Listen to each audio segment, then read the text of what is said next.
మా అమ్మ గుడిలోకి వెళ్ళి పూజ చేసుకుంటే ఒక్కడనే గుడి దగ్గర ఏం చేస్తాను? మహేష్ గారిని కూడా పిలుద్దాం. అయినా ఆడు గుడి అంటే రాడు కదా, ఏదో ఒక సొలి చెప్పాలి. హలో, ఏట్రా ఇంత పొద్దున్న ఫోన్ చేసా? బ్రేకింగ్ న్యూస్ చెప్దామని చేశాను రా మహేష్. ఏంటి బ్రేకింగ్ న్యూసా? అయితే బ్రేక్ లేకుండా చెప్పు. మన క్లాస్ అమ్మాయిలందరూ ఈ రోజు గుడికి వెళ్తున్నారట్రా మహేష్. వాళ్ళు చూడడానికి నేను కూడా వెళ్తున్నాను. నువ్వు వస్తాయేమో అని ఫోన్ చేశాను. వస్తావేమో ఏట్రా?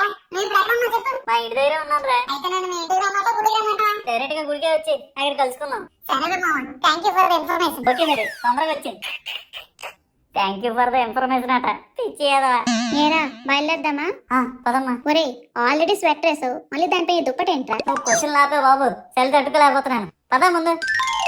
అమ్మా నేను ఇక్కడ బయటే ఉంటాను, నువ్వు లోపలికి వెళ్ళి వచ్చి. సరే ఇక్కడే ఉండు, ఎటు వెళ్ళకు. నీతో కొంచెం చేయించాలి, అర్థమైందా? నాతో నేను చేపిస్తావే? ఏం ప్లాన్ చేసావు నువ్వు? ఏమీ లేదురా, నేను లోపలికి వెళ్ళొచ్చాక చెప్తానులే నీకు.